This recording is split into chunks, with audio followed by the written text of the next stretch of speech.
எல்லாருக்கும் மதிய வணக்கம். இன்னைக்கு ஒரு சிறப்பு நாள். எல்லாருக்கும் தெரிஞ்சிருக்கும்னு நினைக்கிறேன். ஏன்னா அஸ்பிரண்ட்ஸ் எல்லாருக்குமே இன்னைக்கு என்ன நாள் அப்படிங்கிறது தெரிஞ்சிருக்கும். ஏன்னா இந்த நாள் வந்து நம்மளோட ஒவ்வொருத்தோட வாழ்க்கையிலும் சரி, ஒருத்தவங்களோட ரோல் மாடலும் சரி, எல்லாருக்கும் அவர் வந்து ஒரு இம்பார்ட்டண்ட்டான ஒருத்தரோட பிறந்த நாள். சரி, ஓகே, ஒரு சஸ்பென்ஸ் இப்போ கண்டுபிடிச்சிருப்பீங்க நீங்க யாருடைய பிறந்த நாள் அப்படின்னு கேட்டீங்கன்னா, இன்னைக்கு மகாகவி பாரதியாரோட பிறந்த நாள். 104வது பிறந்த நாள் வந்து இன்னைக்கு அனுசரிக்கப்படுகிறது.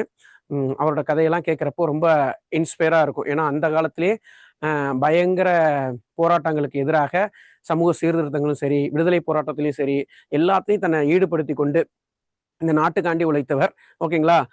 இதுல என்ன ஒரு கொடுமையான விஷயம்னா, அவர் இறப்புல கூட நிறைய பேர் கலந்து கொள்ள முடியல.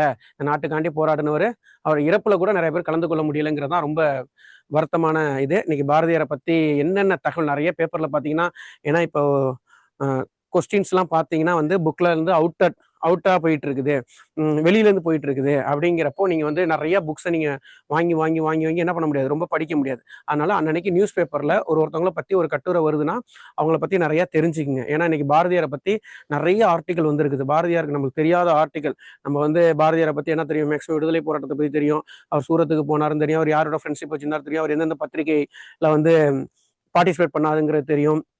ஒரு பெண்களுக்காண்டி என்ன பத்திரிகை தொடங்கினா எல்லாருக்கும் சக்கரவர்த்தினி, அவ்வளவுதான். அதுக்கப்புறம் ரொம்ப அப்படிங்கிறது தெரியாது. ஏன்னா வந்து அவர் ஒரு செப்பரேட்டட் இப்போ வந்து ஒரு பெண்களுக்குன்னு எடுத்துக்கிட்டிங்கன்னா, அந்த கிளாஸ் வந்து நம்மளுக்கு இது வந்து ரிலேட்டடா போகிறனால தான் அந்த பாரதியாரை பத்தி, ஏன்னா இன்னைக்கு 104வது பிறந்த நாள் அவருக்கு அனுசரிக்கப்படுதுன்னா பாரதியாரை பத்தி சொல்லணும் அப்படிங்கிறது தான், சொல்லிட்டு ஆரம்பிக்கலாங்கிறதா என்னோட ஆசை. ஏன்னா பெரிதினும் பெரிது கேள் அப்படிங்கிறதா அவரோட கோர்ஸ். இதை கூட டிஎன்பிஎஸ்சியில் கேட்கறதுக்கு வாய்ப்பு இருக்கு. ஓகேங்களா? இதுமாரி வந்து பாரதியோட கோர்ஸ் எங்கெங்க இருக்குதோ, அவர் என்னென்னலாம் சொல்லியிருக்காருங்கிறத கொஞ்சம் இன்னைக்கு நிறைய பேப்பர்ல நீ பூராவே என்னது பேப்பர்ல தினமணி, இந்த ஹிந்து, அப்புறம் சின்ன சின்ன பேப்பர்ல எல்லாம் பார்த்தீங்கன்னா நிறைய பாரதியாரை பத்தி போட்டிருக்காங்க.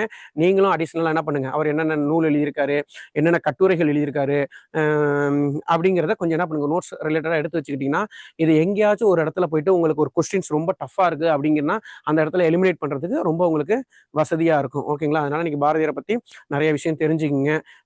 பாரதியாரை ஃபாலோ பண்றாங்க, ரோல் மாடலா வச்சிருக்கவங்களாம் நிறைய பேர் தெரியும். ஏன்னா ஒரு 19ஆம் நூற்றாண்டுல வந்து பெண்களுக்கு பார்த்தீங்கன்னா நிறைய கொடுமைகள் இருந்துச்சு. என்னன்னு கேட்டீங்கன்னா, விதவை திருமணம் வந்து நடக்கக்கூடாம இருந்துச்சு. அப்புறம் பொட்டுக்கட்டும் வழக்கம் இருந்துச்சு. இதுமாரி வந்து வேற என்ன வேறு பார்த்தீங்கன்னா, முட்டுக்கட்டும் வழக்கம், விதவை திருமணம், இது மாதிரி நிறையா. ஏன்னா டக்குன்னு நம்மளுக்கு எடுத்த உடனே அந்த பாரதியாரை பற்றி சொல்லணுங்கிறதுக்காண்டி சொன்னேன். ஏன்னா பெண்கள் வந்து ரொம்ப என்ன பண்ணியிருந்தாங்க, அப்படியே ஒரு சமுதாய ஒரு பின்னன்புலத்திலையும் ஒரு கடவுள் பேரை சொல்லி அவங்கள என்ன பண்ணியிருந்தாங்க, ஒரு அடிமைத்தனமாவே வச்சிருந்தாங்க. அதுல இருந்தெல்லாம் மீட்டு உருவாக்கம் மீட்டுறதுக்காண்டி நிறைய என்ன பண்றாரு, கட்டுரைகள்லாம் எழுதுறாரு. அந்த காலத்திலே நம்மலாம் இன்னைக்கு படிச்சு ஒவ்வொரு விஷயம் தெரிஞ்சுக்கிறது, தெரிஞ்சு இன்னைக்கு இன்டர்நெட் மூலமா தெரிஞ்சுக்கிறது. அன்னைக்கே அவர் என்ன பண்ணிட்டாரு, நிறைய தெரிஞ்சுட்டு அந்த பொட்டுக்கட்டும் வழக்கம் வந்து முதலா நம்மளுக்கு தெரிஞ்சது பொட்டுக்கட்டும் வழக்கம். இந்த தேவதாசி ஒழிப்பு முறை வந்து தெரியும் அப்படின்னு 2 பேரும் சொல்லிடலாம். ஒண்ணு முத்துலட்சுமி ரெட்டி, இன்னொன்னு மூவாளூர் ராமகிருதம் சொல்லுவோம். அதுக்கு இந்திய அளவில் வந்து இதுக்கு எதிர்ப்பு தெரிவிச்சர் யாரு அப்படின்னு கேட்டீங்கன்னா, மகாத்மா காந்தி. ஏன்னா இன்னைக்கு தான் அந்த டேட்டாவை நானும் அந்த நோட் ரெஃபரன்ஸ்ல எடுத்தேன். ஏன்னா மகாத்மா காந்தி வந்து இதுக்கு ஒரு இது பண்ணியிருக்காரா அப்படிங்கிறது இன்னைக்கு தெரிஞ்சு. இந்த மாதிரி நீங்க ஒரு கொஞ்சம் கொஞ்சம் டேட்டா எடுத்துட்டீங்கன்னா எங்கேயாச்சும் ஒரு இடத்துல எலிமினேஷனுக்கு யூஸ் ஆகும். இந்த பாரதியார் இருக்க சொன்னா இவங்க எல்லாருக்கும் முன்னாடி யாருன்னா பாரதியார் தான். ஓகேங்களா? இந்த பாரதியார் தான் நிறைய இடத்துல என்ன பண்ணுவார், வற்புறுத்தி இது ஒரு பெரிய சர்ச்சையா கொண்டு வருவாரு. அதுக்கப்புறம் தான் முத்துலட்சுமி மூவாளூர் ராமாமிர்தம்லாம் இதை ஒரு ஃபாலோ பண்ணி அதை வந்து தடை செஞ்சு ஒரு இதுக்கு கொண்டு வருவாங்க. இதுல இன்னொரு அதிசயம் என்னன்னு கேட்டீங்கன்னா, ராஜம் கிருஷ்ணனை பத்தி நம்மளுக்கு 10th புக்ல வந்து ஓரளவுக்கு சில நோட்ஸ் இருக்கும். அவங்க வந்து இந்த பாரதியாரை பத்தியும் எழுதியிருக்காங்க. ஓகேங்களா? அவங்க ஒரு ஆராய்ச்சி நூல் ஒன்று இருக்கு, கொற்கைன்னு நினைக்கிறேன். கரெக்டா நான் கூட பார்த்து சொல்றேன், ஒரே 1 செகண்ட்.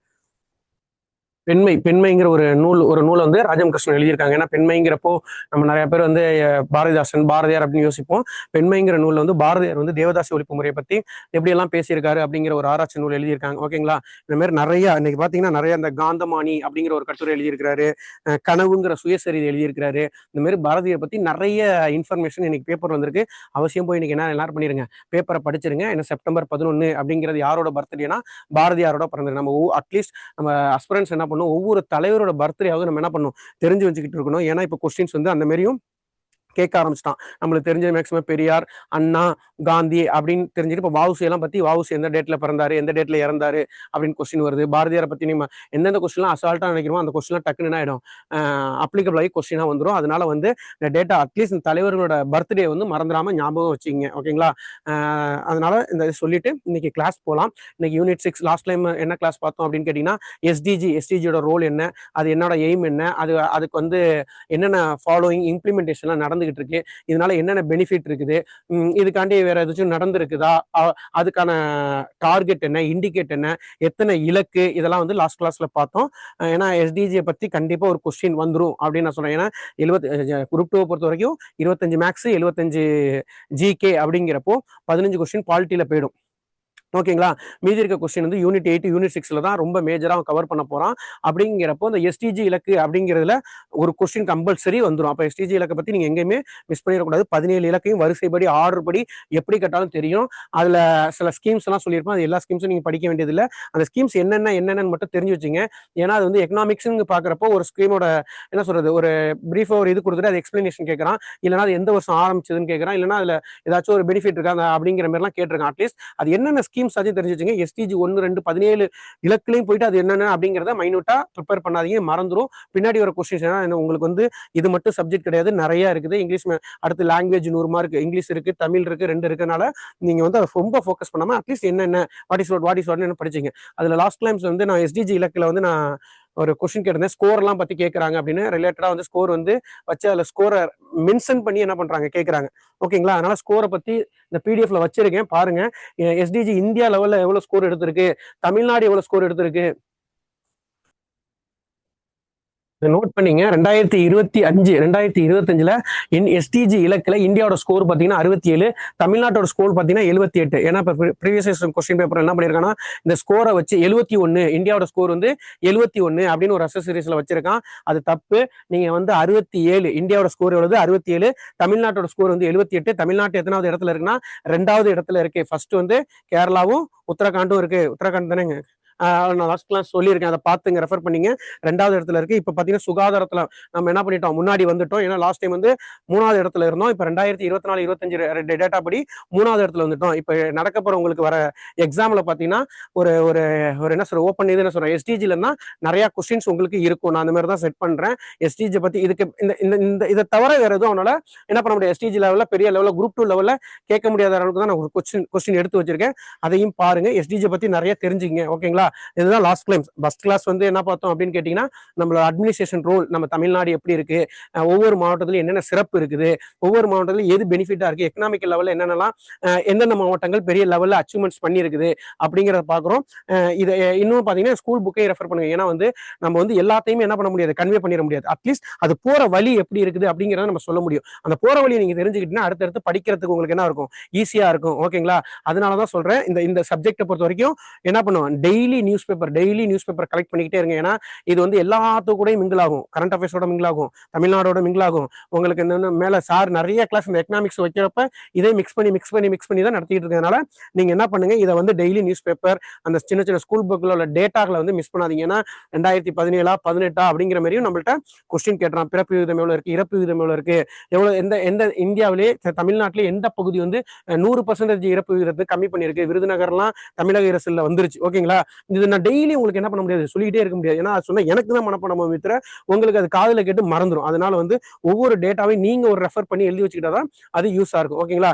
இன்னைக்கு கிளாஸ்னா எக்கனாமிக்ஸ்லேயே ரொம்ப இம்பார்ட்டன்டான ஒரு பேசிக்கான கிளாஸ் என்னன்னு கேட்டீங்கன்னா, பேங்கிங்கை பத்தி சொல்ற கிளாஸ் தான் இன்னைக்கு. ஏன்னா வந்து அதுல இருந்து ஒரு கொஸ்டின் கம்பல்சரி வந்துடும். பேங்கிங் ஃபினான்சியல் செக்டரை பத்தி என்னென்ன, அதோட ஃபங்க்ஷன் என்ன, அதோட ஆர்கனைசேஷன் என்ன, அதோட ப்ராசஸ் என்ன, இது எப்படி அதோட வளர்ச்சியை இம்ப்ரூவ்மெண்ட் பண்ணியிருக்கு, இன்னைய காலகட்டத்தில் அது என்ன லெவலுக்கு போயிட்டு இருக்குது அப்படிங்கிறத இன்னைக்கு பார்க்குறோம். பெருசா என்ன பண்ணுவோம் கொஸ்டின் வந்து ரொம்ப டெப்தாலாம் போறது இல்லை. ஓகேங்களா? நபார்டு எப்போ ஆரம்பிச்சாங்க, அதுக்காண்டி போடப்பட்ட கமிட்டி என்ன, ஐடிபி எதுக்காண்டி ஆரம்பிச்சாங்க, அது எந்த வருஷம் ஆரம்பிச்சாங்க, இப்படியே பேசிக்கா போயிட்டு இருக்கிறான். இந்த மாதிரி கொஸ்டின்ஸ் வந்து இந்த மாதிரி பேசிக் லெவலில் நீங்க வச்சுக்கிட்டாலே போதும். அப்புறம் இன்னொரு கான்செப்ட் என்னன்னா மானிட்டரி பாலிசி, பிசிக்கல் பாலிசி. இதுல இருந்து கொஸ்டின் என்ன ஆயிட்டு இருக்கு, ரிப்பீட்டட் ஆகிட்டே இருக்குது. மானிட்டரி பாலிசினா என்ன, பிசிக்கல் பாலிசினா என்ன, இது ரெண்டையும் நீங்க என்ன பண்ணணும் அப்படின்னு கேட்டீங்கன்னா டெஃபினேஷனோட படிச்சு வச்சுக்கணும். ஓகேங்களா? எந்த கொஸ்டின் கேட்டாலும் வாட் இஸ் டெஃபினேஷன். இப்போ வந்து ரிவர் அப்படின்னு கேட்டாங்கன்னா ஆறை பத்தி சொல்லுங்க அப்படின்னு கேட்டாங்கன்னா ஆரை பத்தி நீங்க என்ன பண்ண ஒரு டெஃபினேஷன் கொடுக்கணும். ஆறுனா என்ன அப்படின்னு சொல்லணும். ஓகேங்களா? இந்த மாதிரி நீங்க படிச்சு படிச்சு படிச்சு வச்சுக்கிட்டாதான் அது உங்களுக்கு அந்த ஃபண்டமெண்டல் நல்லா ஸ்ட்ராங்கானதான் அதை பத்தி என்ன பண்ணும் ஒரு பிரீஃப்லி ஒரு ஐடியா கிடைக்கும். ஓகேங்களா? நீங்க what is what what is what what is what what is what படிச்சுட்டு இருந்தீங்கன்னா அங்க போய் பாரதியாரா பாரதிதாசன் கன்ஃபியூஸ் ஆயிடும். ஓகேங்களா? அதனால வந்து ஒரு டெஃபினேஷனோட படிங்க. ஓகேங்களா? ஓகே, இன்னைக்கு கிளாஸ்க்குள்ள போயிடலாங்க. நிதி ஆயோக் வந்து ஒரு கான்செப்ட். அடுத்து பேங்கிங்ல ஆர்பிஐ மட்டும் ஒரு கான்செப்ட். ஓகேங்களா? நான் சொல்றது உங்களுக்கு புரியல. நிதி ஆயோக்னா ரிலேட்டடா என்னென்ன A to Z எப்ப அது மசோதா தாக்கல் பண்ணாங்க, எந்த வருஷம் கொண்டு வந்தாங்க, அதோட ஃபார்முலேஷன், அதாவது ஃபங்க்ஷன் என்ன. இப்போ ஒரு லாஸ்ட் டைம் கூட ஒரு கொஸ்டின் கேட்டிருந்தாங்க. அதாவது கொள்கையை வந்து இம்ப்ளஸ், அதாவது திணிக்கிறது யாரோட வேலை அப்படின்னு கேட்டிருந்தாங்க. நம்ம என்ன நினைச்சிருப்போம், நிதி ஆயோக் வந்து திணிக்காது அப்படின்னு வச்சிருப்போம். அப்ப அது யார் அது பண்றா அப்படின்னா பிளானிங் கமிஷன். அப்போ நிதி ஆயோக்கை பொறுத்த வரைக்கும் நிதி ஆயோக்கும் பிளானிங் கமிஷனுக்கு என்ன டிஃபரெண்ட்ங்கிறது கம்பல்சரி தெரிஞ்சு வச்சுங்க. ஏன்னா அதுக்கு இந்த பிளானிங் இந்த ரெண்டோட ரிலேட்டட் என்னன்னு கேட்டீங்கன்னா பினான்ஸ் கமிஷன்.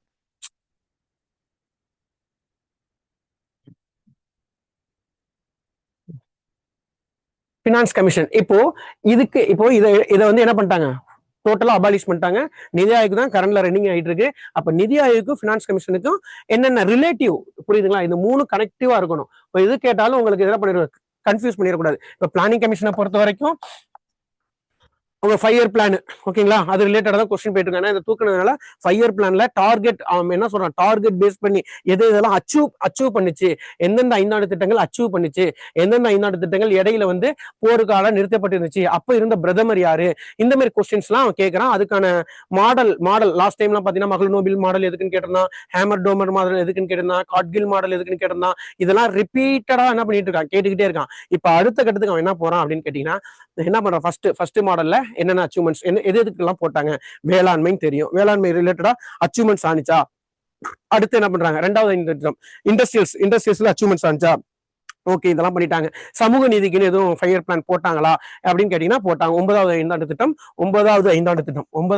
என்ன பண்ணாங்க, சமூக நீதிக்காண்டி போட்டாங்க. அப்புறம் மனிதவள மேம்பாடுக்காண்டி எதுவும் போட்டாங்களா, போட்டாங்க. 8வது ஐந்தாண்டு திட்டம் அப்படிங்கிற மாதிரி இந்த மாதிரி கொஸ்டின்ஸ் என்ன பண்றான், இந்த மாதிரி கொஸ்டின்ஸ் என்ன பண்ணா ஃப்ரேம் பண்ணி வைக்கிறான். அப்போ நீங்க இந்த மாதிரி ஒரு பிளானிங் கமிஷன்ல 5 இயர் பிளான் அப்படின்னு எடுத்துக்கிட்டீங்கன்னா எந்த இயர்ல இருந்து எந்த இயர், ஓகேங்களா, எந்த இயர்ல இடைப்பட்டு இருந்துச்சு, எதெல்லாம் அச்சீவ்மெண்ட்ஸ் ஆனிச்சு, 1 2 3, எதெல்லாம் வந்து டவுனா இருந்துச்சு, இந்த மாதிரி தெரிஞ்சு வச்சுங்க. அப்ப சுழல் திட்டம், சுட்டிக்காட்டும் திட்டம், இது எப்போ போடப்பட்டது, எந்த நாட்டுல இருந்து எடுத்துக்கிட்டாங்க, ஓகேங்களா. சுழல் திட்டம் எங்க எடுத்துக்கிட்டாங்க, சுட்டிக்காட்டும் திட்டம் எங்க இருந்து எடுத்துக்கிட்டாங்க, புக்லயே இருக்கும், பிரான்ஸ்ல இருக்கும் சுழல் திட்டம், சுட்டிக்காட்டும் திட்டம் என்னது, ஜப்பான் நினைக்கிறேன். ஓகேங்களா. இந்த மாதிரி கொஸ்டின்ஸ் ரெண்டும் பாருங்க லைட்டா தான் மாறும். ஓகேங்களா. அது இங்கிலீஷ்லயும் என்ன பண்ணுங்க, ரெஃபர் பண்ணிக்கோங்க. ஓகேங்களா. இந்த மாதிரி படிச்சிட்டீங்கன்னா இந்த இது வந்து நிதி ஆயோக்கு பிளானிங் கமிஷன் 5 இயர் பிளான் வந்து முடிஞ்சிடும். ஏன்னா இதுல இருந்து ஒரு கொஸ்டின் அது வந்து என்ன, ஒன்னு இதை கேட்டா அதை கேட்பான், இல்லைன்னா அதை கேட்டா இதை கேட்பான். ஏன்னா 75 கொஸ்டின்ல ஏதாவது ஒரு கொஸ்டின் 2 கொஸ்டின் தான் என்ன பண்ணணும், செட் பண்ணணும். ஓகேங்களா. அப்ப நிதி ஆயோக் பத்தி என்ன கேட்கறான் அப்படின்னு பாத்தீங்கன்னா எந்த வருஷம் ஆரம்பிச்சாங்க, அவ்வளவுதான். ஓகே, எந்த வருஷம் ஆரம்பிச்சாங்க, ஜனவரி 1 2015 அது என்ன பண்ணாங்க, பிளானிங் கமிஷன் அதாவது அபாலிஷ் பண்ணிட்டு நிதி ஆயோக் கொண்டு வந்தாங்க. அப்ப நிதி ஆயோக்கோட எக்ஸ்பிளனேஷன் கேட்கறாங்க, நேஷனல் இன்ஸ்டிடியூட் டிரான்ஸ்ஃபார்மிங் இந்தியா. இது நான் சொல்றேன், நீங்க அதை எழுதிக்கலாம். நான் எழுதுறப்ப பின்னாடி வரும் கொஸ்டின், நான் அதை ஒரு கிளாஸ் அந்த ஃப்ளோடே போகணுங்கிறதுக்காண்டி நான் அதை சொல்றேன். ஓகேங்களா. இது ஒரு கொஸ்டினா கேட்கறாங்க.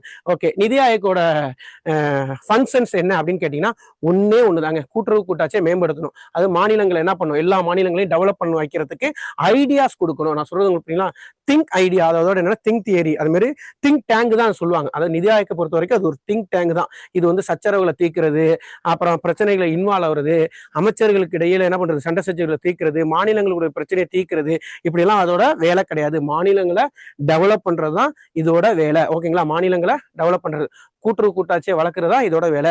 எந்தெந்த மாநிலம்லாம் டவுன் ஆயிருக்குது, எந்தெந்த மாநிலம் இம்ப்ரூவ் ஆகாம இருக்குது, எந்தெந்த மாநிலம் இம்ப்ரூவ் பண்ணணும், இதுக்கெல்லாம் ஃபண்ட் அலோகேட் பண்ணணும், இப்படின்னு ஐடியா கொடுக்கறது இது வேலை. ஆனா ஃபண்ட் கொடுக்கறது பினான்ஸ் கமிஷன். ரெண்டுக்கு டிஃபரெண்ட் இருக்கு.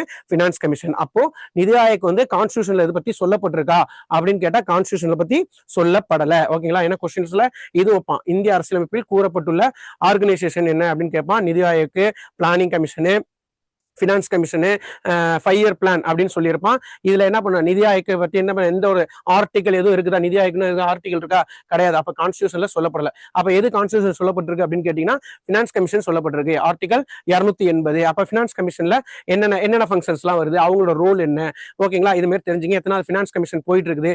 இப்போ உள்ள ஃபினான்ஸ் கமிஷனோட ஹெட்டா யாரை போட்டிருக்காங்கன்னா அரவிந்த் பனாகாரியா போட்டிருக்காங்க. முன்னாள் நிதி ஆயோக்கோட வைஸ் சேர்மன் தான் என்ன பண்ணிருக்காங்க, நிதி ஆயோக்கோட 16th பிளானிங் கமிஷன் சேர்மனா போட்டிருக்காங்க. அப்ப அதுக்கு முன்னாடி இருந்தவர் யாரு, அதுக்கு முன்னாடி இருந்தவர் யாரு, ஏன்னா இப்பெல்லாம் கொஸ்டின்ஸ் கேட்கறான். ஃபர்ஸ்ட்ல இருந்து 16 வரைக்கும் என்ன பண்ணுங்க, நீ A to அந்த 12th பாலிட்டி புக்ல இருக்கும், ஓகேங்களா, அப்படியே படிச்சு வச்சிருங்க, ஓகேங்களா. ராஜமன்னர் 4வது, ஓகேங்களா, பந்த் 10 இயரோட படிச்சுங்க. பந்த் 10 2000. நான் படிச்சதை சொல்றேன், பந்த் 10 2000 அப்படின்னு. ஏன்னா ஏதோ 2-3 ஆண்டு தெரிஞ்சிருச்சுன்னா இந்த மாதிரி கொஸ்டின் வந்து என்ன பண்ணுவோம், ஸ்ட்ரெயிட்டா வைக்க மாட்டான், எப்படி இந்த மாதிரி பொறுத்துகளை தான் வைப்பான். அப்படிங்கிறப்போ நீ இயர் அட்லீஸ்ட் இயர் ஏதோ ஒரு 2-3 காஜி என்ன பண்ணிச்சிங்க, தெரிஞ்சு வச்சிங்க, ஓகேங்களா. இந்த மாதிரி நிதி ஆயோக் படிச்சுங்க. நிதி ஆயோக்ங்கிறது என்னது, பிளானிங் கமிஷன்ங்கிறது டாப்ல இருந்து பாட்டம் வந்துச்சு. இது என்ன பண்ணுது, பாட்டம்ல இருந்து என்ன பண்ணுது, டாப்புக்கு போகுது. இதோட வேலை என்னன்னா டிஸ்ட்ரிபியூட் பண்றது, ஓகேங்களா. இந்த மாதிரி நீங்க இந்த கொஸ்டின்ஸ் எல்லாம் தெரிஞ்சு வச்சுங்க. நிதி ஆயோக் அவ்வளவுதான். இந்த நிதி ஆயோக்னா ஓரளவுக்கு நீங்க பத்தி என்ன பண்ணும், எல்லாமே சொல்லிடணும், ஓகேங்களா. இந்த மாதிரி படிச்சு வச்சுன்னா இதுல கொஸ்டின் வருது, மிஸ் ஆகாது, ஓகேங்களா. புரியுதுங்களா. இப்ப ஃபர்ஸ்ட் கொஸ்டின் என்ன சொல்லியிருக்கான், நிதி ஆயோக் எப்போது கொண்டு வரப்பட்டது அப்படின்னு தெரிஞ்சு போச்சு. ஜனவரி மந்தோட படிச்சு வச்சுங்க. எல்லா கொஸ்டின்ஸ் வந்து இப்ப மந்தோட கேட்கறான். ஜனவரி 1 2015 அப்படிங்கிறத தெரிஞ்சு வச்சுங்க. அடுத்த கொஸ்டின் பாருங்க, பேங்கிங், ஓகேங்களா. பேங்கிங்கோட முக்கியமான ரோல் என்னங்க, வேலைவாய்ப்பை உருவாக்குறது, ஓகேங்களா. பண மதிப்பு வந்து மக்கள்கிட்ட வந்து அதிகமா உடுக்கிறதுக்கும் கட்டுப்படுத்துறதுக்கும் ஆர்பிஐயோட ஃபாலோ பண்ணி மெயின்டைன் பண்ணும், ஓகேங்களா. இதோட மெயின் வேலை என்னன்னா மக்கள்கிட்ட நடமாடும் பணப்புழக்கத்தை கண்ட்ரோல் பண்றதுக்கும் மக்கள்கிட்ட நடமாடும் பணப்புழக்கத்தை அதிகரிக்க வைக்கிறதுக்கும் ஆர்பிஐயோட அட்வைஸா, அதாவது கீழ் சப் பிரான்ச்சா செயல்படுறது தான் இது, ஓகேங்களா. இதை வச்சுதான் இன்ஃப்ராஸ்ட்ரக்சர் என்ன பண்றாங்க, லோனு கொடுத்து டெவலப் பண்றாங்க. அது ஒரு ரிலேட்டட் கமிட்டி, ஓகேங்களா. மக்கள்கிட்ட என்ன பண்றாங்க, லோன் கொடுத்து அவங்கள டெவலப் பண்ண வைக்கிறதுக்கும் இவங்களோட வேலை தான், ஓகேங்களா. அப்போ ஒரு நாட்டின் பொருளாதார வளர்ச்சிக்கும் நாட்டின் உள்கட்டமைப்பு வளர்ச்சிக்கும் மிகப்பெரிய உதவியா இருப்பது இந்த financial industry of the banking sector, ஓகேங்களா. இந்த பேங்கிங் செக்டர் வந்து ஒரு குவாசிக்கர் செக்டர், ஓகேங்களா. ஸ்டேட் கவர்மெண்ட்லயும் வராது, சென்ட்ரல் கவர்மெண்ட்லயும் வராது. இது ஒரு குவாசிக்கர் செக்டர் அப்படிங்கிறத சொல்லுவாங்க. ஆர்பிஐயின் கீழ் செயல்படுகிறது, ஓகேங்களா. அப்போ ஆர்பிஐ எந்த வருஷம் கொண்டு வந்தாங்க, ஓகேங்களா, 1935 கொண்டு வராங்க. எப்ப நாட்டுடைமை ஆக்குறாங்க கேட்டீங்கன்னா 49 நாட்டுடைமை ஆக்குறாங்க. ஃபர்ஸ்ட் கொல்கத்தால இருக்கும், அப்புறம் என்ன பண்றாங்க, மும்பைக்கு அதை மாத்துறாங்க. இதோட ஃபர்ஸ்ட் தலைவர் யாரு அப்படின்னு உங்களுக்கு புக்ல இருக்கும், ஓகேங்களா. இந்த மாதிரி பேசிக்கா உள்ளதெல்லாம் ஆர்பிஐ பத்தி தெரிஞ்சுங்க. 35 ரெடி பண்றாங்க. எதுக்குன்னா நாட்டின் பணப்புழக்கத்தை, அதாவது நாட்டின் டெவலப் பண்ணணுங்க, நாட்டை டெவலப் பண்ணணும். அப்போ ஆர்பிஐ கொண்டு வராங்க. அதுக்காண்டி இந்த ஆர்பிஐ இன்னி வரைக்கும் அவங்க கரெக்டா செயல்படுறதுக்கு காரணமா இருக்கிறவர் யாருன்னு கேட்டீங்கன்னா அம்பேத்கர். அவர் எழுதிய புக்கை தான் என்ன பண்றாங்க, இன்னைய வரைக்கும் ஃபாலோ பண்ணிடுறாங்க. ரூபாயின் பிரச்சனைகளும் தீர்வுகளும் அப்படிங்கிற புக்கை வச்சுதான் இன்னை வரைக்கும் ஆர்பிஐ என்ன பண்றது, ஃபங்க்ஷன் ஆயிட்டு இருக்கு. இப்ப என்ன ஒரு கொஸ்டின் கேட்டீங்கன்னா ஆர்பிஐன்னு கேட்டீங்கன்னா அது ஃபுல்லா பத்தி தெரிஞ்சுக்கிட்டே இருக்கணும், ஓகேங்களா. அப்ப ஆர்பிஐல வந்து வேற என்னென்ன ஃபங்க்ஷன் எல்லாம் செய்யறாங்க, கடன் என்னது லாஸ்ட் ஒரு பேங்க் வந்து திவால் ஆகுதுன்னா அதை திவாலாம தடுக்கிறது கடன் லாஸ்ட் கடைநிலை கடன் ஈவோர் அப்படின்னு சொல்லுவாங்க. சில இடத்துல கொஸ்டின் என்ன பண்ணிடுவான், கடைநிலை கடன் ஈவோர் வச்சிருப்பான், முதல்நிலை கடன் ஈவோர் அப்படின்லாம் வச்சிருப்பான். முதல்நிலை கிடையாது, லாஸ்ட் கடைநிலை கடன் ஈவோர் இவங்க தான். அந்நிய செலவாணியை கண்ட்ரோல் பண்றது இவங்க தான். அந்நிய செலவாணி அதிகமா என்ன பண்றது, அதிகமாவா கண்ட்ரோலா மெயின்டைன் பண்றது இவங்களோட வேலை தான். அப்புறம் நாட்டின் பண இன்ஃபிளக்ஷன், பண வீக்கம், பண வாட்டம் இதெல்லாம் எப்படி இருக்குன்னு பார்த்து அதுக்கு தகுந்தாப்புல என்ன பண்றாங்க, repo rate, reverse repo rate, bank rate இதெல்லாம் என்ன பண்றாங்க, குறைச்சி ஏத்தி கரெக்டா என்ன பண்றாங்க, நாட்டின் சமநிலைக்கு வழிவகுக்கிறாங்க, ஓகேங்களா. இப்ப ரெப்போ ரேட் எப்படி இருக்குன்னு பாருங்க. ஏத்தவே இல்லை, ரொம்ப ரீசெண்டா ரொம்ப நாள் வந்து ரெப்போ ரேட்டை ஏத்தாமலே இருக்காங்க, ஓகேங்களா. 6.5 தான் இருக்குது. அதை ஃபாலோ, அது எதுக்கு அந்த ரெப்போ ரேட்னா என்ன, இப்ப இதெல்லாம் அடுத்தடுத்து பார்க்க போறோம், ஓகேங்களா. அதுதான் வந்து பிசிக்கல் பாலிசிலையும் மானிட்டரி பாலிசிலையும் வரும். இப்ப பேங்க் அப்படின்னா என்ன அப்படிங்கிற ஓரளவு ஒரு என்ன பண்ண இன்ட்ரோடக்ஷன் கொடுத்துட்டு இருக்கேன். இப்போ இவன் கொஸ்டின்ஸ் எப்படி கேட்கறான் அடுத்து, ஓகேங்களா. ஐடிபிஐ பேங்க் எதுக்கு, தொழில் கடன் மேம்பாட்டுக்காண்டி உருவாக்குறது தான் இந்த வந்து ஐடிபிஐ. எந்த வருஷம் ஓபன் பண்ணாங்க, கொஸ்டின்ஸ் பாருங்க. எதுக்கு நான் சொல்றேன்னா நம்ம எப்படி எல்லாம் படிக்கணும், எதுக்கு ஃபோக்கஸ் பண்ணணும் அப்படிங்கிற சொல்றேன். ஏன்னா இது வந்து கடல், இது வந்து நம்ம டிஎன்பிஎஸ்சி குரூப் 2ங்கிறது மிகப்பெரிய கடல். 100 மார்க் லாங்குவேஜ், ஓகேங்களா. அது ரொம்ப வர டஃப் ஆகிட்டே இருக்குது, ஓகேங்களா. அப்போ அது டஃப் ஆனாலும் இதுல என்ன பண்ணக்கூடாது, விடக்கூடாது. இதுல கொஸ்டின் வந்து அதிகமா ஃபோக்கஸ் பண்றான் அப்படிங்கிற நீங்க அதை தகுந்தாப்புல படிச்சீங்கன்னா ஈஸியா அந்த மாதிரி கொஸ்டின்ஸ் எல்லாம் என்ன பண்ணிடலாம், அடிச்சிடலாம், ஓகேங்களா.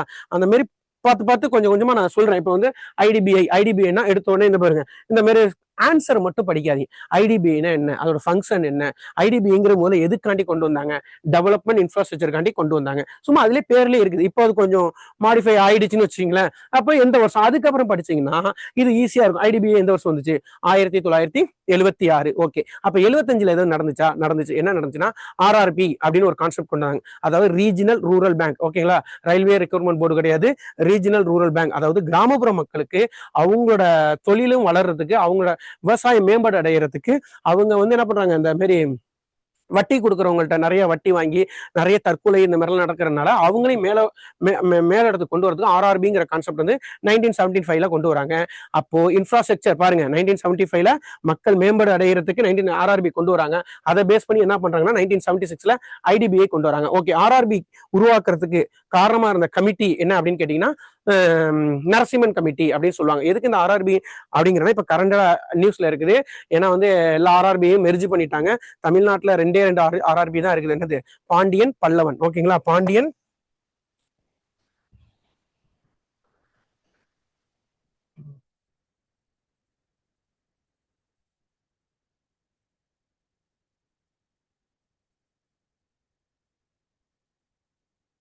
பாண்டியன்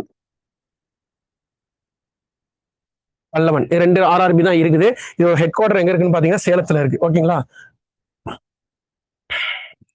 ஹெட் குவார்டர் எங்க இருக்குன்னு கேட்டீங்கன்னா சேலத்துல இருக்கு. ஓகேங்களா, பாருங்க, ஐடிபிஐன்னு ஒன்று ஆரம்பிச்சு ஆர்ஆர்பிக்குள்ள வந்துட்டேன். இப்போ அப்படியே நீங்க கனெக்ட் பண்ணி வச்சீங்கன்னா எதுவுமே மறக்காது. அப்போ ஐடிபிஐ எப்போ உருவாக்குனாங்கன்னா 1976. ஏன்னா லாஸ்ட் டைம் வந்து என்ன பண்ண கமெண்ட்ல போட்டாங்க, சார் ஆன்சரோட எங்களுக்கு இது பண்ணுங்க அப்படின்னு போட்டாங்க. அதனால கொஸ்டின் வந்து உங்களுக்கு ஆன்சரோட கலெக்ட் பண்ணிட்டு வந்து வந்திருக்கேன். ஓகேங்களா, அப்புறம் நபார்டு எந்த வருஷம் அப்படின்னு கேட்டீங்கன்னா 1982. நபார்டோட வேலை என்னங்க? ஓகே, நபார்டோட வேலை என்ன? இது ஒண்ணும் இல்லைங்க. அதாவது இந்த நபார்டு, ஆர்ஆர்பி அப்படிங்கிறது எல்லாம் பாத்தீங்கன்னா ஸ்ட்ரெயிட்டா மக்களுக்கு போய் என்ன பண்ணாது, பணத்தை கொடுக்காது. ஓகேங்களா, அவங்களுக்கு கீழே சில பேங்க் பிரான்ச்சஸ் மாரி வச்சு அவங்கள்ட்ட கொடுக்கும். அவங்க என்ன பண்ணுவாங்க, மக்கள்கிட்ட கொண்டு போய் சேர்ப்பாங்க. இப்போ நபார்டு என்ன பண்ணும், ஆர்ஆர்பி கிட்ட கொடுக்கும். ஆர்ஆர்பி என்ன பண்ணும், மக்கள்கிட்ட கொண்டு போய் சேர்க்கும். புரியுதுங்களா நான் சொல்றது?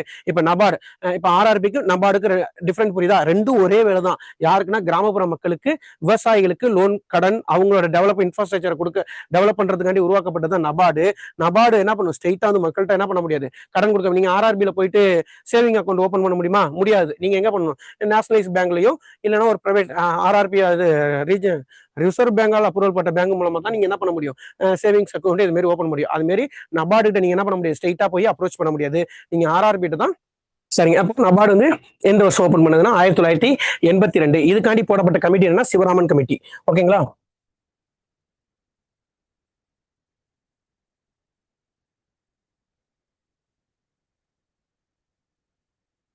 ஓகேங்களா, நபார்டுக்காண்டி போடப்பட்ட கமிட்டி பேர் என்ன, சிவராமன் கமிட்டி.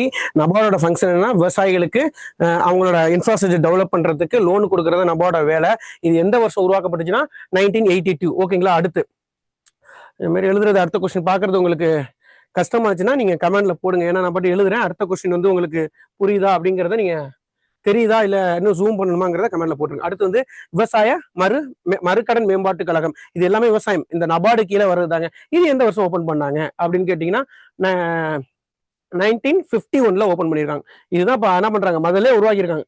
விவசாய மறுகடன் மேம்பாட்டு கழகம், அக்ரிகல்ச்சர் ரிஃபார்ம்ஸ் டெவலப்மெண்ட் கார்பரேஷன் 1951. ஓகேங்களா, அடுத்து மாநில நிதி கழகம், அது எப்போ ஓபன் பண்ணிருக்காங்க அப்படின்னு பாத்தீங்கன்னா, சாரிங்க, விவசாய மறுகடன் மேம்பாட்டு கழகம் எப்பன்னு கேட்டீங்கன்னா 1963. ஓகேங்களா, 1963 தான் விவசாய மறுகடன் மேம்பாட்டு கழகம். இந்த மாதிரி கொஸ்டின்ஸ் பாத்தீங்கன்னா ஒரு இடத்துல இப்படி அசஸ் இந்த மாதிரி வைப்பான், சில இடத்துல என்ன பண்ணுவோம், ஸ்ட்ரெயிட்டாவே வச்சிருவான். விவசாய மறுகடன் மேம்பாட்டு கழகம் எந்த வருஷம் அப்படின்னு கேட்டீங்கன்னா ஆப்ஷன் 1963, 61, 62, 64 வச்சிருப்பான். எப்படின்னா 63. ஓகேங்களா, மாநில நிதி கழகம்னா 51. ஓகேங்களா, இதுல எதுவும் டவுட் இருந்துச்சுன்னா நீங்க கமெண்ட்ல போடுங்க. அடுத்த கொஸ்டின் போயிடலாம். ஓகேங்களா, இதுல எதுவும் டவுட் இருக்குங்களா இது வரைக்கும்? ஓகேங்களா, அடுத்த கொஸ்டின். ஓகே, இந்த வந்துருச்சுங்க, மணி பாலிசி, சீப் மணி பாலிசி.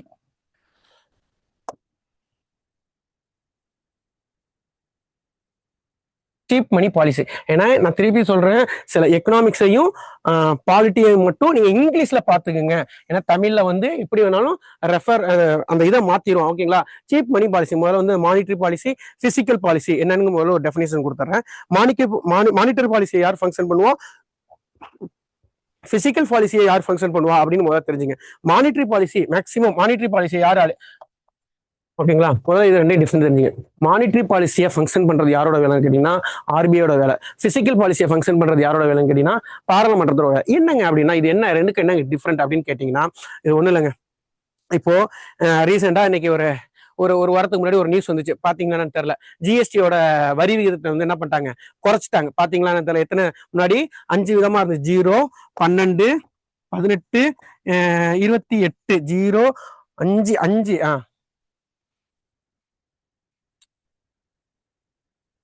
0, 5, 12, 18, 28 இந்த பேஸ் பண்ணி என்ன பண்ணாங்க? அவங்க பர்சன்டேஜ் போட்டு ஒவ்வொரு பொருளுக்கும் என்ன பண்றாங்க? ஜிஎஸ்டியை கலெக்ட் பண்ணிக்கிட்டு இருந்தாங்க. ஓகேங்களா? இப்போ என்ன பண்ணிட்டாங்க அப்படின்னு கேட்டீங்கன்னா, இது மக்கள்கிட்ட வந்து ரொம்ப கஷ்டமா இருக்கு. ஒரு ஒரு பொருள் வந்து இவ்வளவு ரேட்டா இருக்கனால மக்கள் என்ன பண்றாங்க? போய் வாங்கவே மாட்டேங்கிறாங்க.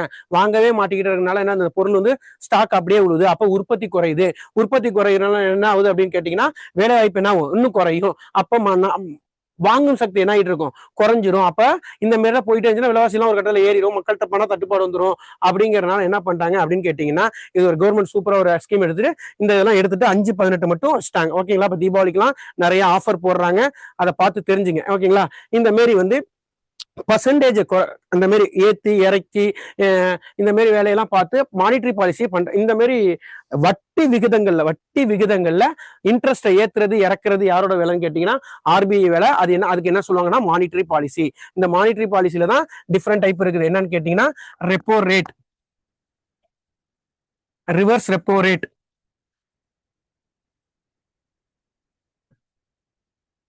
Bank rate.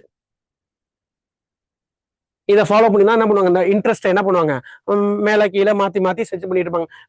ரெப்போ ரேட் அப்படின்னு என்னன்னு கேட்டீங்கன்னா ஆர்பிஐ வந்து வணிக வங்கிகளுக்கு கடன் கொடுக்கும். அதுக்கு ஒரு இன்ட்ரெஸ்ட் போடுறது தான் என்னது?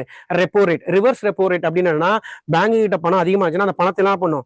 தான் வாங்கிக்கும். அதுக்கு ஒரு இன்ட்ரெஸ்ட் போடுறது தான் ரிவர்ஸ் ரெப்போ ரேட். பேங்க் ரேட்டுங்கிறது அப்படிங்கிறதுனா ஒரு குறிப்பிட்ட அமௌண்ட் அவங்க வச்சிருப்பாங்க. அதுக்கு ஒரு ரேட் ஒன்று போடுவாங்க. ஓகேங்களா?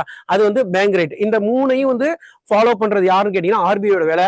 இதுக்கு பேர் தான் என்னன்னு கேட்டீங்கன்னா மானிட்டரி பாலிசி. இந்த மானிட்டரி பாலிசியை வச்சு அவங்க என்னென்னலாம் பண்றாங்க அப்படிங்கறதா இப்ப இந்த மாதிரி ஒரு கொஸ்டின்ஸ். ஓகேங்களா? மணி பாலிசி, சீப் மணி பாலிசி. மக்கள்கிட்ட பணம் அதிகமா இருக்குது. மக்கள்கிட்ட பணம் அதிகமா இருந்தா என்ன பண்ணுவாங்க? வேலைக்கு போவாங்களா? போக மாட்டாங்க. ஓகேங்களா? விலைவாசி எல்லாம் என்ன பண்ணுவோம்? மக்கள்கிட்ட பணம் இருக்கு. ஒரு 10 ரூபா கொடுக்குற டீ என்ன பண்ணுவாங்க? 500 ரூபா இருந்துச்சுன்னா டிப்ஸா வச்சுக்க, ஒரு 100 ரூபா டிப்ஸா வச்சுக்க அப்படின்னு சொல்லி இந்த மாதிரி என்ன பண்ணுவோம்? கொடுத்துக்கிட்டே இருப்போம். அப்ப மக்கள்கிட்ட பணம் எவ்வளவுக்கு அதிகமா இருக்குதோ விலைவாசி என்ன பண்ணிட்டு இருக்கும்? ஏறிக்கிட்டே இருக்கும். ஓகேங்களா? விலைவாசி ஏறிக்கிட்டே இருக்கும். அப்ப விலைவாசிகள் ஏற ஏற ஏற ஏற என்ன ஆகும் அப்படின்னு கேட்டீங்கன்னா என்ன ஆகும்? உற்பத்தி குறையும். வேலையின்மை என்ன இருக்கும்? அதிகரிக்க ஆரம்பிச்சிடும். வேலைக்கு போக மாட்டான். காசு இருக்குல்ல என்கிட்ட அப்படின்ட்டு வேலைக்கு போக மாட்டான். வேலைக்கு போகாத என்ன ஆகும்? உற்பத்தி குறைஞ்சு போயிடும். அப்ப இந்த மாதிரி நேரத்துல கவர்மெண்ட் என்னென்ன ஃபங்க்ஷன்ஸ் எல்லாம் ஃபாலோ பண்ணுது நான் சொல்ல புரியுங்களா? பெரிய கான்செப்ட் நான் ஒரு சுமாலா சின்னதா ஒரு ஐடியா மாதிரி உங்களுக்கு கொடுத்துட்டு இருக்கேன். கொஸ்டின் ரிலேட்டடா கொடுத்துட்டு இருக்கேன். உங்களுக்கு எதுவும் டவுட் புரியல அப்படின்னா டக்குன்னு என்ன பண்ணிருங்க, நீங்க கமெண்ட்ல எனக்கு கொடுத்துருங்க. ஓகேங்களா? இப்போ அரசின் பத்திரங்களை விற்பனை செய்யறது. பணம் நம்மள்ட்ட அதிகமா இருக்குது. அதாவது மக்கள்கிட்ட அதிகமா இருக்குதுன்னா அந்த பணத்தை என்ன பண்ணணும்? புடுங்க வைக்கணும். ஓகேங்களா? அப்ப பணத்தை புடுங்க வைக்கணும் அப்படின்னு கேட்டீங்கன்னா பேங்க் என்னென்னலாம் ஆக்ஷன் பண்றாங்க? அப்ப மக்கள்கிட்ட நிறைய பணம் இருக்குது. மக்கள்கிட்ட என்ன பண்ணிருக்கு? பணம் அதிகமாயிட்டு இருக்கு. இது மாதிரி என்ன பிரச்சனை அதிகமாயிட்டு இருக்கு. அப்ப ஆர்பிஐ என்ன பண்ணுது? மக்கள்கிட்ட வந்து பணத்தை வாங்கணும் அப்படின்னு என்ன பண்றாங்க அப்படின்னு கேட்டீங்கன்னா பேங்க் ஆர்டர் போடுறாங்க. அப்ப பேங்க் என்ன பண்ணும் அப்படின்னு கேட்டீங்கன்னா பணத்தை புடுங்க வைக்கிறதுக்காண்டி என்ன பண்ணும்? கடன் கொடுக்கறத நிறுத்தும். கடன் கொடுக்கறத நிறுத்திடுச்சுன்னா என்ன ஆகாது? பணம் மக்கள்கிட்ட போகாது. இப்ப கடன் நிறைய கொடுத்தாதானே பணம் போயிட்டே இருக்கும். இப்ப பணம் கொடுக்கற நிறுத்திட்டீங்கன்னா மக்கள்கிட்ட என்ன பண்ணாது? பணம் போகாது. அப்போ ஃபர்ஸ்ட் பாயிண்ட் என்ன பண்றாங்க அப்படின்னு கேட்டீங்கன்னா கடன் கொடுக்கறத நிறுத்துறாங்க. ஓகேங்களா? அதுல ஒரு 2010 பாத்தீங்கன்னா கடனே கொடுக்க மாட்டாங்க. ஓகேங்களா? நிறைய இன்ஃபிளக்ஷன் ஆகி நிறைய கடன் கொடுக்காம என்ன பண்ணாங்க அப்படின்னு கேட்டீங்கன்னா மக்கள்கிட்ட பணம் கொடுக்கறத என்ன பண்ணும்? கண்ட்ரோல் பண்ணுங்கிறது எல்லாம் பண்ணிக்கிட்டு இருந்தாங்க. ஓகேங்களா? அரசின் பத்திரங்களை விற்பனை செய்வாங்க. அரசின் பத்திரங்களை என்ன பண்ணுவாங்க? விற்பனை செய்வாங்க. ஓகேங்களா? இப்போ மானிட்டரி பாலிசி மக்கள்கிட்ட பணம் அதிகமா இருந்துச்சு அப்படின்னு கேட்டீங்கன்னா என்ன பண்ணுவாங்கன்னா மோஸ்ட் கடன் கொடுக்கறத நிறுத்துவாங்க. இந்த கொஸ்டினுக்கு இல்லைங்க. நம்ம மானிட்டரி பாலிசி இதுல வந்து இன்ஃபிளக்ஷன் வந்தா என்னங்கிறத மட்டும் நான் சொல்லிட்டு இருக்கேன். ஓகேங்களா? கடன் கொடுக்கறத நிறுத்துவாங்க. முதல் கட்டுப்பாடு. அடுத்து என்ன பண்ணுவாங்க? அரசின் பத்திரங்கள் என்ன பண்ணுவாங்க? விற்பனை செய்வாங்க. விற்பனை செஞ்சு மக்கள்கிட்ட இருந்து என்ன பண்ணுவாங்க? பணத்தை வச்சு டாக்குமெண்டா வச்சுக்க. உனக்கு இன்ஃபிளேஷன் வரப்ப நான் அதை மாத்திக்கிறேன் என்ன பண்ணுவாங்க? விற்பனை செய்வாங்க. அடுத்து என்ன பண்ணுவாங்க? வங்கிகளின் இருப்பு விகிதத்தை என்ன பண்ணுவாங்க? அதிகரிக்க வழி பண்ணுவாங்க. வங்கிகளின் ரிசர்வ் வங்கி கொடுக்கும் கடன் என்ன பண்ணுவாங்க? அங்கிருந்து வர கடனையும் கட்டுப்படுத்திடுவாங்க. ஏன்னா அவன் அங்கிருந்து பணம் இங்க கொடுத்தாதானே இவன் அங்க கொடுப்பான். அங்கிருந்தே பணம் கொடுக்கலன்னு இவன் என்ன பண்ணுவான்? இங்க கொடுக்க மாட்டான் அப்படின்னு இந்த வேலையெல்லாம் பண்ணுவாங்க. இந்த சீப் மணி பாலிசி அப்படின்னா மக்கள்கிட்ட என்ன பண்ணணும், பணம் போய் அதிகமா சேரணும். அப்படியே ஆப்போசிட். ஓகேங்களா, மக்கள்கிட்ட அதிகமா பணம் போய் சேரணும்னா நான் என்ன பண்ணணும், கடன் நிறைய கொடுக்கணும். அரசின் பத்திரங்களை என்ன பண்ணணும், விற்பனை செய்யக்கூடாது, நான் என்ன பண்ணணும், வாங்கணும். ஓகேங்களா, அப்படியே ஆப்போசிட். நான் ரெண்டுக்கும் டிஃபரன்ஸ் சொல்லிட்டு இருக்கேன். ஓகேங்களா, ஃபர்ஸ்ட் சீப் மணி பாலிசி, முதல்ல வந்து இன்ஃபிளேஷன் அப்ப என்னென்ன பண்ணணும், பணமீக்கப்ப என்னென்ன பண்ணணும் அப்படின்னு சொல்லிட்டு சீப் மணி பாலிசி அப்ப என்னென்ன பண்றாங்க, இதுக்கு அப்படியே ஆப்போசிட் சீப் மணி பாலிசி. ஓகேங்களா, இது டவுட் இருந்துச்சுன்னா நீங்க என்கிட்ட கேளுங்க. ஒரு ஒரு இதா சொல்லிட்டு இருக்கேன். மானிட்டரி பாலிசி என்ன, பிசிக்கல் பாலிசி, பிசிக்கல் பாலிசி நான் சொல்றேன். இது பாராளுமன்றம் எடுக்கிறது. எதுக்கெல்லாம் வந்து டாக்ஸ் போடலாம். இப்ப பாத்தீங்கன்னா பான் மசாலா, உங்களுக்கு சாரிங்க இது கொஞ்சம் குழப்பிட்டு கன்ஃபியூஸ் பண்ணி இருக்கும்னு நினைக்கிறேன். மானிட்டரி பாலிசி ஆர்பிஐயோட வேலை, அது repo rate, bank rate, reverse repo rate, இதை பண்றது மட்டும்தான் அவனோட வேலை. இந்த ஜிஎஸ்டில வந்து பர்சன்டேஜ் குறைக்கிறது பண்றதுலாம் பிசிக்கல் பாலிசில வரும். ஓகேங்களா, இது வந்து யாரோட பாராளுமன்றத்தோட வேலை. ஓகே, அந்த ஐடியாவோட வச்சுங்க. இது ரெண்டும் டிஃபரெண்டா, இது வந்து கான்செப்டா புரிஞ்சு வச்சுங்க. இன்ஃபிளேஷன் அப்ப என்னென்னலாம் பண்றாங்க கவர்மெண்ட், இன்ஃபிளேஷன் அப்ப என்னென்ன பண்றாங்க, சீப் மணி பாலிசினா சீப்னா பணி வந்து சீப்பா கிடைக்கிறதுக்கு வழி என்னென்னலாம் பண்றாங்க அப்படிங்கிறது தான் இதோட கான்செப்ட். ஓகேங்களா, இது டவுட் இருந்துச்சுன்னா கேளுங்க. அடுத்த क्वेश्चन போயிடலாம்.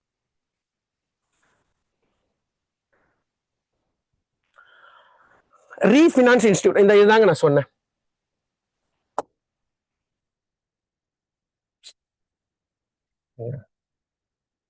ரீஃபினான்ஸ் இன்ஸ்டிடியூஷன் இதாங்க அந்த, அது கரெக்டா என்னடா அந்த வார்த்தை வரலையே அப்படின்னு நினைச்சிருந்தேன்.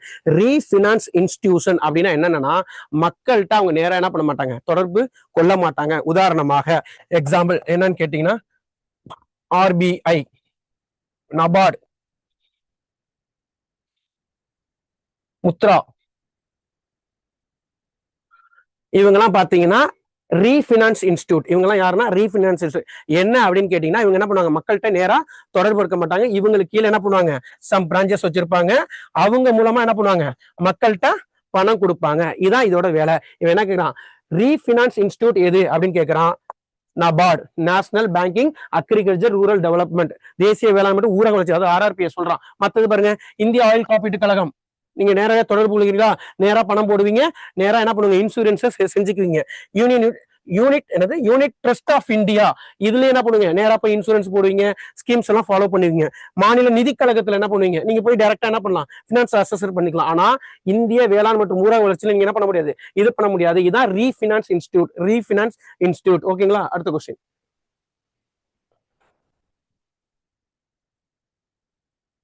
இந்த பாருங்க, ரிசர்வ் வங்கியோட ஃபங்க்ஷன் என்ன, ஃபர்ஸ்ட் எடுத்தோடனே சொன்னேன். இதான் ஒரு பேங்க் திவாலா ஆனிச்சுன்னா அதுக்கு லாஸ்டா என்ன பண்ணுது, பணத்தை கொடுத்து அதை காப்பாத்துற வேலை யாரோட வேலைன்னு கேட்டீங்கன்னா ரிசர்வ் பேங்கோட வேலை. ஓகேங்களா, இந்த மாதிரி ஏதாச்சும் பேங்க், நேஷனலைஸ் பேங்க் எதுவும் திவாலா ஆயிருக்குதா இது வரைக்கும் அப்படின்னு பார்த்து நீ கமெண்ட்ல சொல்லுங்க. ஆயிருக்குங்களாங்க, அப்படிலாம் ஆகக்கூடாதுங்கிறதுக்காண்டி தான் என்ன பண்ணாங்க, இடையில வந்து ஒரு 2023 19 என்ன பண்ண, கரெக்டா அக்யூரேட்டா தெரியல, பேங்க் எல்லாம் மெர்ஜ் பண்ணாங்க. அந்த அலகாபாத் பேங்க் எல்லாம் என்ன பண்ணாங்க, இந்தியன் பேங்கோட மெர்ஜ் பண்ணாங்க, யுனைடெட் பேங்கோட, கோஆபரேட்டிவ் பேங்கோட மெர்ஜ் பண்ணாங்க. எல்லாம் லாஸ்ட் டைம் ஒரு 2019 வாக்குல நடந்துச்சு. ஏன்னா இந்த மாதிரி திவாலா ஆயிடக்கூடாது.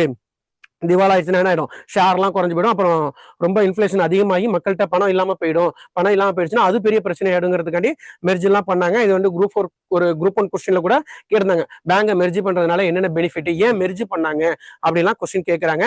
இந்த மாதிரி ரிலேட்டடா பாத்துங்க. ஓகேங்களா, இப்ப சொல்றாங்க, இந்திய ரிசர்வ் வங்கி ஏன் கடைசி நிலை கடன் ஈவோன் என்று அழைக்கிறோம். அவ்வளவுதான், முடிஞ்சு போச்சு. ஏன்னா இதுக்கு ஆன்சரு, சூழலில், இக்கட்டான சூழலில் வணிக வங்கி ரிசர்வ் வங்கியிடம் மட்டுமே கடன் பெறும் இயலும்.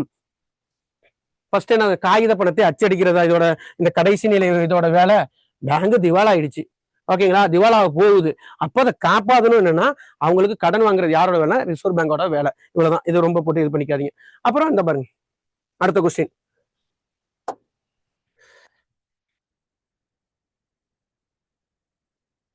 ரெப்போ, இப்பதான் சொன்னேன், மானிட்டரி பாலிசில ஒரு முக்கியமான ரோல் பண்றது என்ன அப்படின்னு கேட்டீங்கன்னா ரெப்போ விகிதம்.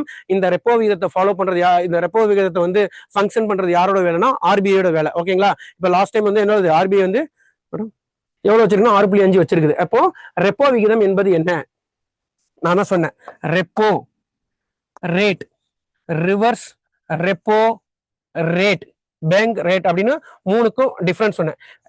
ரெப்போ ரேட் அப்படின்னா என்னன்னா, ஆர்பிஐ, கமர்ஷியல் பேங்க்கு,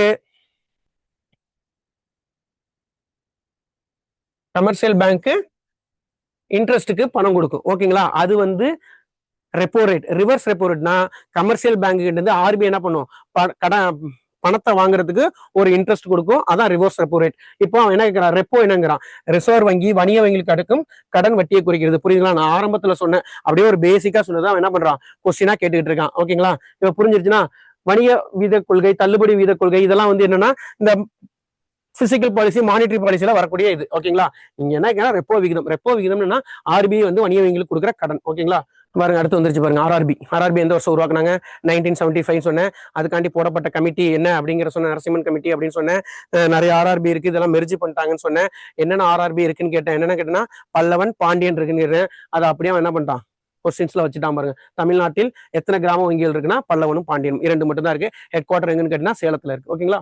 ஏன் இந்த மாதிரி கொஸ்டின்ஸ் நான் கொண்டு போறேன், நீங்க எப்படி படிக்கணும், எதை அப்ரோச் பண்ணணும், ஏன் நம்ம அந்த கொஸ்டின் பேப்பரை வச்சு டிஸ்கஷன் பண்ணிட்டு இருக்கோம் அப்படின்னு கேட்டீங்கன்னா, நீங்க எப்படி ஃபோக்கஸ் பண்ணணும். ஓகேங்களா? நிறைய இருக்கும், டேட்டா பயங்கரமா இருக்கும். இன்னும் அடுத்தெல்லாம் பாத்தீங்கன்னா கினி வளைகோடு இந்த மாதிரிலாம் சொல்லிட்டு இருப்பாங்க. வறுமை கோட்டுக்கு வந்து யார் யாரெல்லாம் என்ன கொட்டேஷன் சொல்லியிருக்காங்க, அதுக்கு அமௌண்ட் யார் சொல்லியிருக்கா, கலோரிகள் யார் சொல்லியிருக்கா, இப்படிலாம் நிறைய நிறைய நிறைய படிச்சுட்டு, அப்போ நம்மளுக்கு என்ன தேவை அப்படிங்கிறதுக்காண்டி தான் இந்த ப்ரீவியஸ் இயர்ஸ் கொஸ்டின் பேப்பர் அனலிஸை உங்களுக்கு கொடுத்துக்கிட்டு இருக்கேன். ஓகேங்களா? இப்போ ஆர்பிஐ அப்படின்னு கேட்டா அப்படியே வரிசையா இந்த கொஸ்டின். ஓகேங்களா?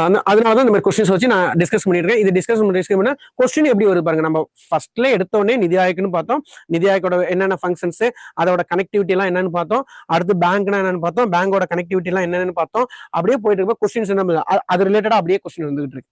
ஓகேங்களா? அதுக்காண்டி தான் இந்த ப்ரீவியஸ் கொஸ்டின் பேப்பர் வச்சு ஃபர்ஸ்ட் நீங்க என்ன ஒரு கொஸ்டின் பேப்பரையும் வச்சு நீங்க எது இதுக்கெல்லாம் இம்பார்ட்டன்ட் பண்ணி ஃபோக்கஸ் பண்ணணுமோ அது மாதிரி படிச்சீங்கன்னா அது ஈஸியா இருக்கும். ஓகேங்களா? அடுத்த கொஸ்டின் பாருங்க, இந்திய ரிசர்வ் வங்கியின் மத்திய இயக்குநர் குழுவின் தலைவர் யார் அப்படின்னு கேட்டீங்கன்னா எல்லாருக்குமே தெரியும், ஆர்பிஐ கவர்னர். எத்தனை பேர் இருப்பான்னு கேட்டீங்கன்னா ஒரு கவர்னர் இருப்பாங்க, ரெண்டு டெப்டி கவர்னர் இருப்பாங்க. ஓகேங்களா?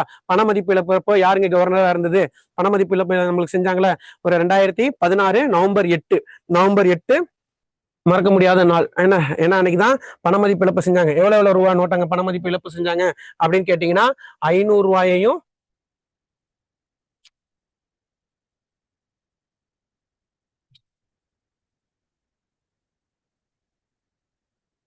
1000 ரூபாயும் பண மதிப்பு இழப்பு செஞ்சாங்க.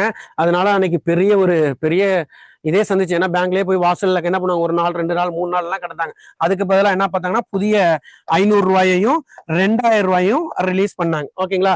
இப்போ இந்த 500 ரூபாயில என்ன சிம்பிள் இருக்கு, 2000 ரூபாயில என்ன சிம்பிள் இருக்கு, இன்னும் சொல்ல போனா 2000 ரூபாய் சிம்பிள், 2000 ரூபாய் நோட்டு வந்து எந்த வருஷத்துல இருந்து அது என்ன பண்ணிட்டாங்க, அச்சடிக்கிற நிறுத்திட்டாங்க அப்படின்னு பாருங்க. ஓகேங்களா? 2000 ரூபாய் நோட்ல என்ன இருக்கு, மங்கள்யான் வந்து நம்ம ஒரு 2015 வாக்குல செவ்வாய் கிரகத்துக்கு நம்ம போய் சக்சஸ் பண்ண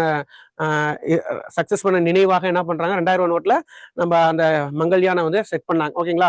500 ரூபாயில என்ன இருக்குது எல்லாருக்கும் தெரியும். ஏன்னா 500 ரூபாய் தான் இன்னைக்கு அதிக புழக்கத்துல இருக்கு. இந்த மாதிரி நோட்டுகளை வந்து 2000 10,000 போடாம 500 ரூபா 100 ரூபா இப்படி அடிக்கிறாங்க. இதுக்கு என்ன, இதுல எதுவும் பெனிஃபிட் இருக்குன்னா இருக்குது. ஏன்னா கள்ளப்பணம் என்ன பண்ண முடியும், குறைக்க பண்ண முடியும். அதிகமா என்ன பண்ண முடியாது. நீங்க இப்ப 2000 ரூபாய்க்கு 500 ரூபாய்க்கு நீங்க 500 ரூபாய் பண்ணா 4 500 ரூபாய் போடணும். அப்போ மொத்த பண்டில் வச்சு நீங்க சேர்க்கறது ரொம்ப கஷ்டமா இருக்கும். அதனால என்ன பண்றாங்கன்னு கேட்டீங்கன்னா இந்த மாதிரி பெரிய பெரிய அமௌண்ட்டுகள் என்ன பண்ற அடிக்கிற நிறுத்திக்கிட்டு சின்ன சின்ன அமௌண்ட்டுகள் அடிக்கிறத இன்க்ரீஸ் பண்ணாங்க. ஏன் இதுனா கள்ளப்பணத்தை எல்லாம் என்ன பண்ணும், குறைக்கணும். கள்ளப்பணத்தை குறைச்சாதான் நாட்டின் பொருளாதார முன்னேற்றத்துக்கு பெரிய வழிவகுக்கும்.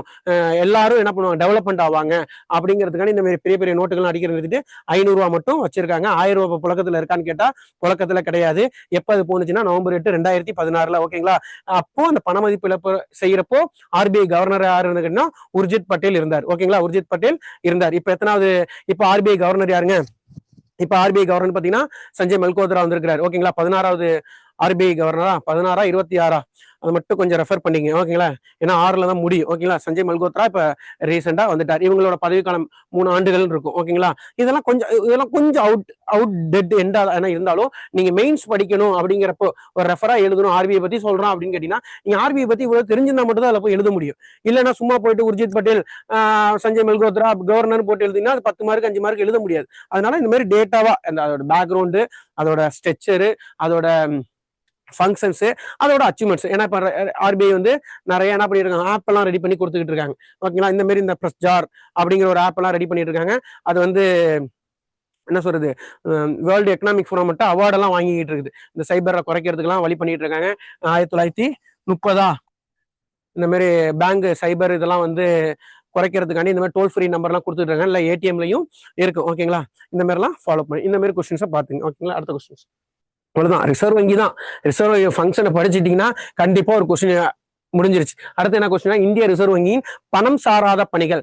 பணம் அதுல வந்து என்ன பண்ணக்கூடாது, இம்ப்ளிமெண்ட் பண்ணாம என்னென்ன வேலை பார்த்துட்டு இருக்கு, வங்கிகளுக்கு கடனை கட்டுப்படுத்துறதுக்கு என்ன பண்றாங்க, இப்பதான் சொன்னோம், வங்கிகளின் கடனை கட்டுப்படுத்துறதுக்கு repo rate, reverse repo rate, இதெல்லாம் ஃபாலோ பண்றாங்க. அப்போ இதுல பணம் வந்து ஃபாலோ ஆகுது. அடுத்து என்ன பண்றாங்க, அந்நிய செலாவணியை கட்டுப்படுத்தல், ஏற்றுமதி இறக்குமதியில இதுல என்ன பண்ணுது, பணம் செயல்படுது. அப்ப வணிக வங்கிகளுக்கு உரிமம் கொடுக்கறது வச்சு பணம் இருக்கா, கிடையாது. வைப்பு காப்பீடு திட்டத்துல எதுவும் பணம் இருக்கா, கிடையாது. அப்போ ஆன்சர் என்னது, சி டி மட்டும்தான் ஆன்சர். அது ரிசர்வ் வங்கியோட ஃபங்க்ஷன்ஸ். அடுத்த கொஸ்டின்ஸ் நம்ம இத முன்னாடியே சொல்லிட்டேன். எப்ப நாட்டுடைமை ஆக்குனுச்சு அப்படின்னா ஜனவரி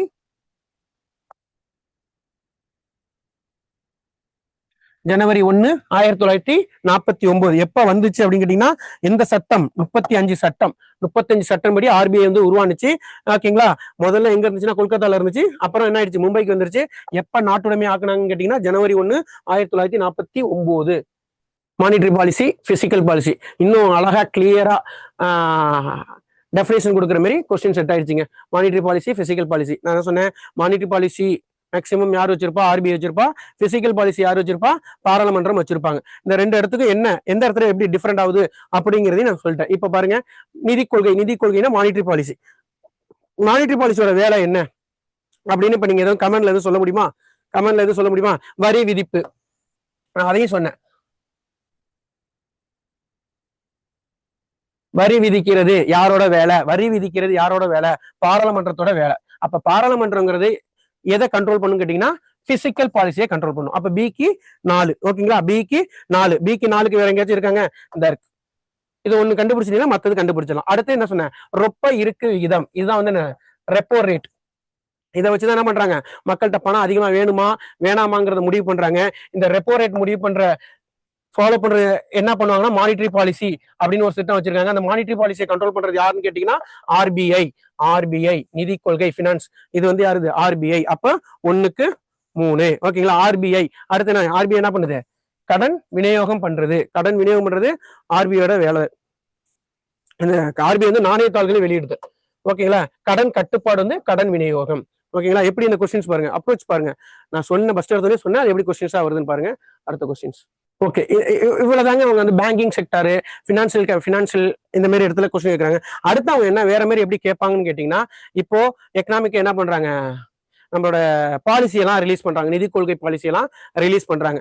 அதுல வந்து எதுக்கு அதிகமா பட்ஜெட் ரிலீஸ் பண்றோம், தமிழ்நாடு எதுக்கு அதிக பட்ஜெட் ஒதுக்குறது, பள்ளிக்கல்வித்துறைக்கு தான் அதிகமா நம்ம என்ன பண்றோம், பட்ஜெட் ஒதுக்குறோம்.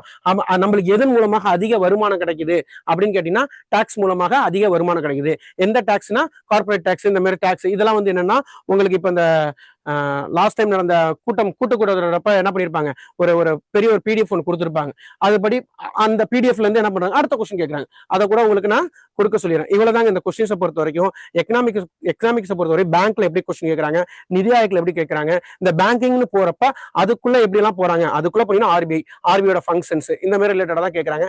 எப்ப ஆரம்பிச்சான்னு கேட்கறாங்க, அதோட கவர்னர் யாருன்னு கேட்கறாங்க, இதோட வேரியேஷன் டிபார்ட்மெண்ட் என்னென்ன இருக்குதுன்னு கேட்கறாங்க, இதுக்காண்டி போடப்பட்ட கமிட்டி என்னன்னு கேட்கறாங்க. அடுத்து அப்படியே என்ன பண்றாங்க, இங்கிட்டு வராங்க, விவசாயம் டெவலப் பண்றதுக்கு என்னெல்லாம் பண்றாங்க, அதுக்கு இந்த மாதிரி வேரியேஷன் ஃபங்க்ஷன்ஸ் யாரு, அதுக்கு ஹெட் யாருன்னு கேட்கறாங்க.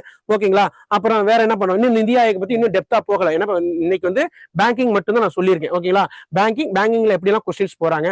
அடுத்து பட்ஜெட் எதுக்கெல்லாம் அதிகமா ஒதுக்குறாங்க, எதுக்கு கம்மியா ஒதுக்குறாங்க. லாஸ்ட் டைம் வந்து திராவிடர்களுக்கு வந்து எவ்வளவு பட்ஜெட் ஒதுக்கிறாங்க அப்படின்னு ஒரு குரூப் 2ல கொஸ்டின்ஸ் கேட்டாங்க. நம்மளை பொறுத்த வரைக்கும் நம்ம எது அதிகமா பட்ஜெட் ஒதுக்குறோம் அப்படின்னு கேட்டீங்கன்னா எஜுகேஷனுக்கு தான் அதிக பட்ஜெட் ஒதுக்குறோம். ஓகேங்களா, அது எவ்வளவு பர்சன்டேஜ், ரெசிப்ட்ல எவ்வளவு இருக்கு, இதெல்லாம் இருக்குது உங்களுக்கு பிடிஎஃப் கொடுக்குறேன், அதை ரெஃபர் பண்ணீங்க. வேற எதுவும் உங்களுக்கு டவுட் இருந்துச்சு அப்படின்னா நீங்க கமெண்ட்ல போடுங்க, கிளாஸ் ஃபைண்ட் பண்ணிக்கலாம். Send a map. You dare to dream, we care to accomplish.